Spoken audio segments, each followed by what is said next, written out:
Regardez bien ce téléphone. Il vient de déraciner un arbre entier avec toute sa force physique. Mais regardez aussi un autre éléphant qui est attaché avec une petite corde. Et il reste sur place et il ne cherche même pas à se libérer. Pourquoi je vous raconte cette histoire en fait parce que c'est assez inspirant. Ça vient d'une histoire réelle en fait. Un monsieur un jour, il passait et il voit un éléphant qui était attaché. L'éléphant était attaché avec une petite corde sur un piquet et l'éléphant n'essayait même pas de se libérer. Et du coup, l'homme se posait la question, c'est assez étonnant. Il dit waouh, comment ça se fait qu'un éléphant aussi géant soit attaché avec cette petite corde alors qu'il a vu d'autres éléphants qui cassaient les arbres dans la forêt sans souci quoi.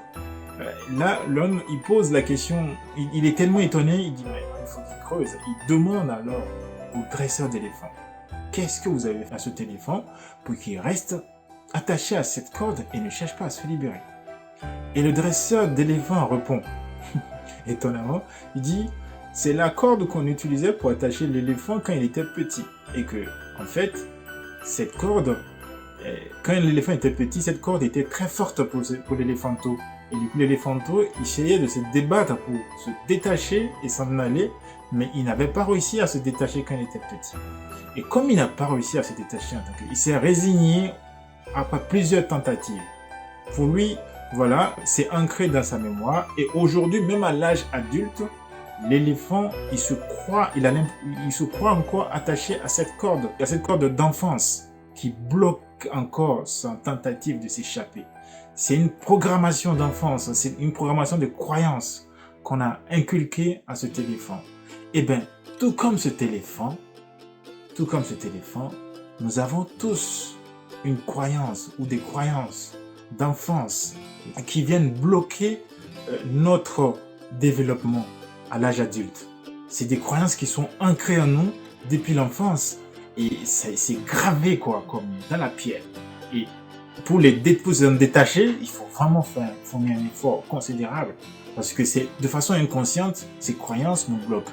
En gros, nous sommes tous attachés à de nombreux piquets qui nous empêchent d'agir car on est privé d'une certaine liberté. Nous rencontrons des difficultés à profiter pleinement de notre existence et de ses opportunités. Malgré nous sommes conditionnés par des expériences passées, des échecs amoureux, des échecs professionnels qui nous bloquent dans notre évolution. Et en prendre conscience permet d'être déjà dans l'action. C'est une première étape. Ensuite, il est important de se défaire.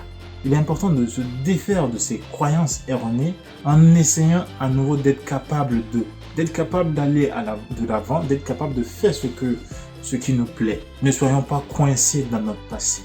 Soyons dans le moment présent et essayons de nous libérer des croyances qui nous bloquent d'aller de l'avant. Ce qu'il faut savoir, c'est que quelque chose qui s'est passé n'est pas forcément quelque chose qui va se reproduire.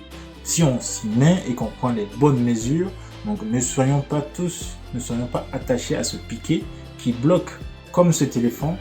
Libérons-nous et avançons. Donc voilà l'histoire que j'ai voulu vous raconter. J'espère que ça vous a inspiré.